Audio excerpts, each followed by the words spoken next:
So yesterday was the NBA holiday that we all know and love, which was the trading deadline.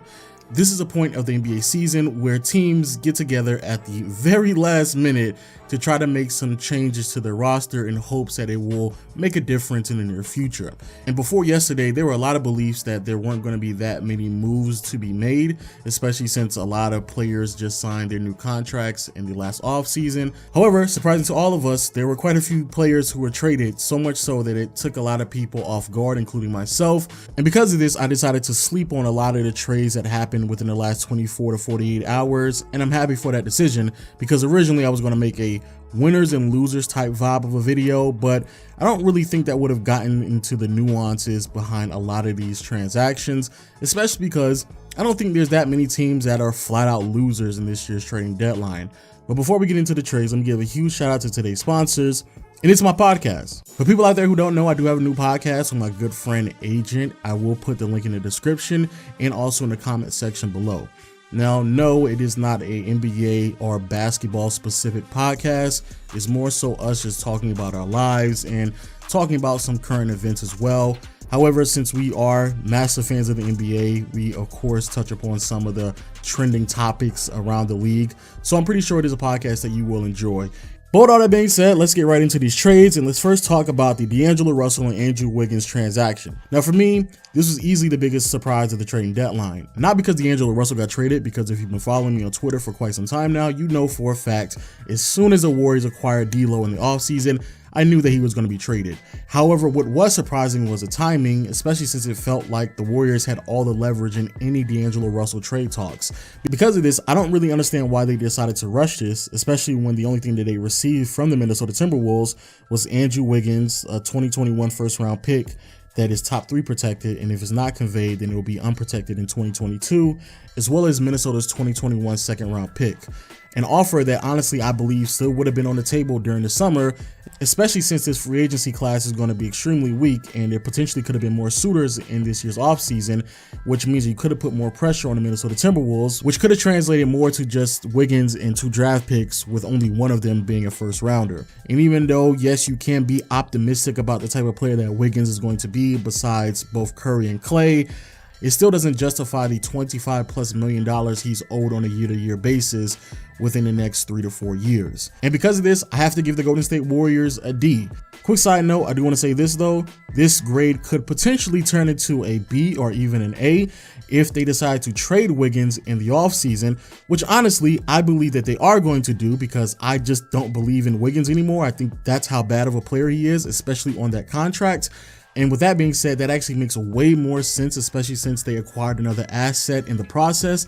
However, it's still extremely risky because I don't believe there's that many teams out there who are lining up to receive Andrew Wiggins in his contract, even if it comes along with 2 first rounders. Now on the flip side, we have the Minnesota Timberwolves, and they received Jacob Evans, Omer Spellman, but more importantly, D'Angelo Russell. And because they received D'Lo, that alone made this a massive win for the Timberwolves, and I'm going to give them an A-. The only reason why I don't give them an A+ is because they end up giving up a draft pick away, and I honestly believe that 2021 draft pick is going to be valuable, because I don't think that the Timberwolves will be a playoff team within a year's time. However, getting a point guard that this team desperately has been looking for over the past 3 years is a huge plus. Picking up a young player at the point guard position who's already under contract is an even bigger plus, and also getting a player that is good friends with the franchise player in Karl-Anthony Towns is the biggest plus of all time, because now you get to make a very frustrated Towns extremely happy because he gets to play alongside his best friend. But more importantly, this team now has an identity. Coach Ryan Saunders wanted to promote a more open floor, spacing, ball handler type of an offense. And being a bit optimistic, he felt that Andrew Wiggins could potentially fulfill that ball handling role, which definitely didn't work as great as a lot of people anticipated, including myself. However, the type of player that definitely will fulfill that role correctly is D'Angelo Russell, especially since we've already seen him flourish in that type of offense back when he was playing in Brooklyn. And what makes D'Lo even deadlier is pairing him with a 7-footer like Karl-Anthony Towns, who has the versatility to not only pick and roll, but also pick and pop, as he's having a historic season from behind the arc, shooting well over 40% from deep on a lot of attempts. And since we're talking about Minnesota, we might as well transition to the huge 4-team trade that many people were stunned by, and a lot of people have asked me quite a few questions on Twitter about this transaction as well, and that's the Clint Capella, Robert Covington trade that consists of the Houston Rockets, Atlanta Hawks, Minnesota Timberwolves, and the Denver Nuggets. Just so everyone is clear on what team received which players, the Atlanta Hawks received Clint Capella and Nene. The Denver Nuggets basically received a whole bunch of expiring contracts, but more importantly, a Houston Rockets 2020 first round pick. The Houston Rockets received Jordan Bell, who they would later trade, and Robert Covington, as well as a Golden State Warriors 2024 second round pick. And then when it comes to the Minnesota Timberwolves, they received Malik Beasley, Juan Hernangomez, Evan Turner, Jared Vanderbilt, and this year's Brooklyn Nets pick that is lottery protected that originally belonged to the Atlanta Hawks. Now again, we're already talking about Minnesota, so let me just knock them out quickly. And in this transaction, I'm gonna give them an A-. More or less in this transaction, the Timberwolves received better bench players in my opinion. Personally, I like Malik Beasley and Evan Turner, and even if Evan Turner doesn't return back to the team, it's okay because he's on an expiring contract, which will be $18 million coming off the books this upcoming offseason.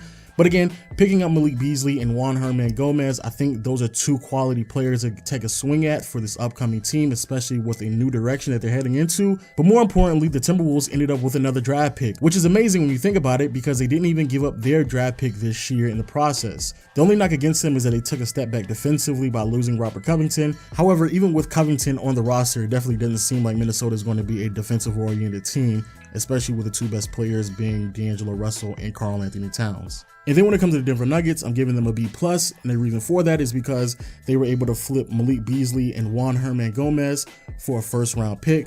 The reason why this is so huge is because financially speaking, the Denver Nuggets already have their money tied up with a lot of other players, and they also have a couple of other expiring contracts that they have to attend to, such as Paul Millsap and potentially even Jeremy Grant. However, the reason why my grading isn't higher is just because I have a huge belief in Malik Beasley that he's going to be better than just a late first rounder. But then we get into the headliners. So when it comes to the Houston Rockets, I'm going to give them a C+, leaning on to a B-. And I know for a lot of people that's a big surprise, and let me explain. When it comes to giving up on Clint Capella and their size, basically, I know a lot of people are questioning that, and I am myself, and I do have my concerns.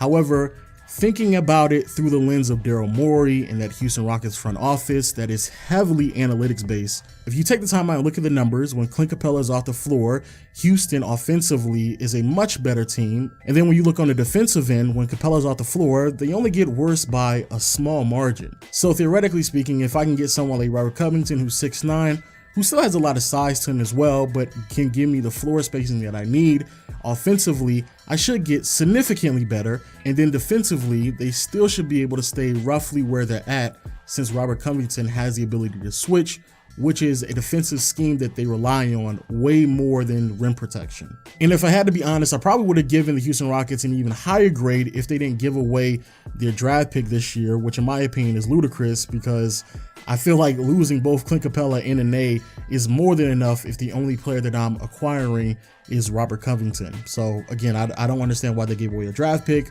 But then finally we have the Atlanta Hawks, and honestly, not only are the Hawks the biggest winner of this transaction, but I think the Hawks are the biggest winner of the trading deadline. They got Nene and Clint Capella, more importantly Clint Capella, two players who fulfill a massive hole in their team, which is at the 5 spot, having a roll man, can protect the rim, grab rebounds, athletic, catch lobs that Trae Young is going to be throwing.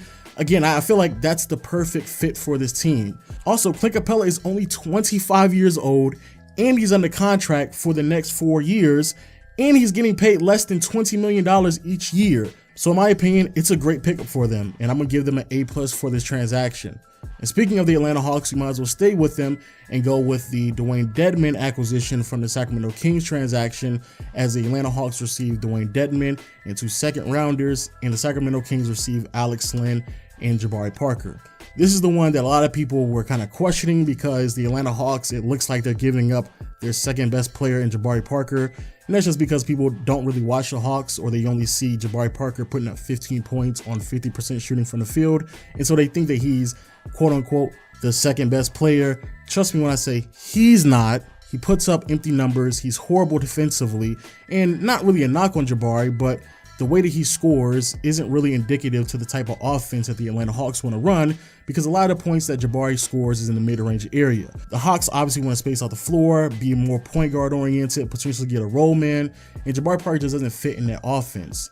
But picking up Dewayne Dedmon not only gives you another big man who can fulfill that pick and roll type of situation, but also give you some versatility because Dewayne Dedmon over the past couple of years has been a solid three-point shooter as well, so he can also give you that pick and pop option. Honestly, again, the Atlanta Hawks gets an A from me. Again, the biggest winners in this trading deadline, and I don't really know how anybody else can make the argument because I don't really think the Atlanta Hawks gave up anything of value for what they received in return. And then when it comes to the Sacramento Kings, C-. I'm giving y'all a C-. Like I tried to tell everyone in my free agency video during the summer, the Sacramento Kings had a lot of really good players that they picked up, like Trevor Ariza and Dewayne Dedmon. However, they just overpaid them. And on top of that, if you look at the roster, there was a lot of redundancy. So the amount of minutes that was going to be given to players such as Trevor Ariza and Dewayne Dedmon was going to be marginal at best, and it wasn't going to justify the amount of money that they received. Something that it seems like the front office in Sacramento also realized midway through the season, which is why both Trevor Ariza and Dewayne Dedmon are no longer on the team. And again, even though Jabari Parker is putting up 15 points per game, and I'm pretty sure some of that will translate to the Sacramento Kings, the way that Sacramento is set up, I don't really think that he's going to fit that well in that offense either. Now up next we have the Marcus Morris transaction, and this was a 3-team trade where the Los Angeles Clippers received Marcus Morris and Isaiah Thomas. However, they would eventually waive IT. And then when it comes to the Knicks, they received Mo Harkless, this year's Clippers first-round pick, the rights to swap the Clippers first-round 2021 first-round pick as long as it doesn't fall within the top 4. And also they received Detroit's 2021 second-round pick as well that originally belonged to the Los Angeles Clippers. And then finally, when it comes to the Washington Wizards, they're receiving Jerome Robertson. This is a great example to why I didn't want to do a winners versus losers type of video, because I don't think none of these teams lost. The Washington Wizards get to figure out if Jerome Robertson is a really good fit for them, which I feel like he should be able to produce a little bit more for the Wizards than he was for the Clippers, just because he wasn't receiving that many minutes. Then when it comes to the Knicks, Mo Harkless is a solid young player. However, more importantly, they basically got at least one first-round pick for a player in Marcus Morris that really didn't fit with the timeline and more than likely wasn't going to be on this team for the foreseeable future. And then when it comes to the Clippers, they picked up Marcus Morris, who's an upgrade from Mo Harkless. He's on a very manageable contract, and I feel like defensively he really fits what this team offers, as well as being able to be a solid floor spacer. All across the board, I have to give every single team an A. Then we have the Iguodala trade, another example of a transaction where every team wins, a 3-team trade that include the Minnesota Timberwolves, who received James Johnson, which is a good upgrade at the power forward position. Then you have the Miami Heat, who received Iguodala, Jay Crowder, and Solomon Hill, 3 quality perimeter defenders who can help Jimmy Butler out during the postseason run. And the 3 players they gave up were James Johnson, Dion Waiters, both of which were in and out of the lineup due to suspensions, and also Justice Winslow, who's been in and out of the lineup for the past 2 or 3 years due to injuries. And then finally you have the Memphis Grizzlies, who picked up Gorgui Dieng, Dion Waiters, and Justice Winslow, 3 players who have some promise on the team, especially Justice Winslow if he can stay healthy. And the only thing they gave up was Jay Crowder, who was struggling significantly on the team, Solomon Hill, who more than likely wasn't part of the big picture, and then you have Iguodala, who was such a non-factor that he wasn't even playing for the organization. So again, another transaction that I believe all 3 teams should receive an A. But then we have the Andre Drummond to the Cleveland Cavaliers trade, the one trade where both teams loses. On one hand, you have the Cleveland Cavaliers, they pick up Andre Drummond, and then on the other hand, you have the Detroit Pistons, who picked up John Henson, Brandon Knight, and a second-round pick that is least favorable between the Golden State Warriors and the Cleveland Cavaliers. So first, when it comes to the Cleveland Cavaliers, I'm gonna give them a D-, not an F, but a D-, just because they actually turned Brandon Knight and John Henson to Andre Drummond. Regardless of how you feel about Drummond, regardless about the potential of the Cavaliers overpaying him, which more than likely will happen, that is still an upgrade in talent. And honestly, if they can sign Drummond to a extremely manageable contract, which in my opinion would be no more. There should not be a year in Drummond's next contract in which he's getting paid more than $22 million. If they can do something along those lines, I definitely feel like there's going to be another team in the near future that they could flip him to and potentially get at least one first-round pick, even if it's a late one. So because of that, I'm not going to give the Cavaliers a flat-out F, and quite frankly, it could flip into a C or even a B. However, until that day comes, they're going to get a D- because it's a massive risk to take on a player like Drummond when it's obvious that nobody else wanted him, since the Pistons were willing to give up on him for Brandon Knight and John Henson. And then when it comes to the Pistons, quite honestly, I'm just flabbergasted how so many teams fall for the same mistake every single year. We just got done seeing the Charlotte Hornets do the same thing last year, where they waited to the last minute to make a decision on their quote-unquote franchise player in Kemba Walker.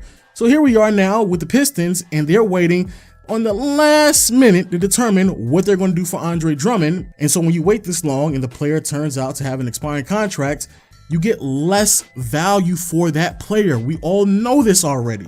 But hell, at least the Charlotte Hornets were able to get Terry Rozier. You're telling me all you got was Brandon Knight and John Henson? F-. You failed. You failed. So with all that being said, people, please let me know what you think about the video in the comment section below.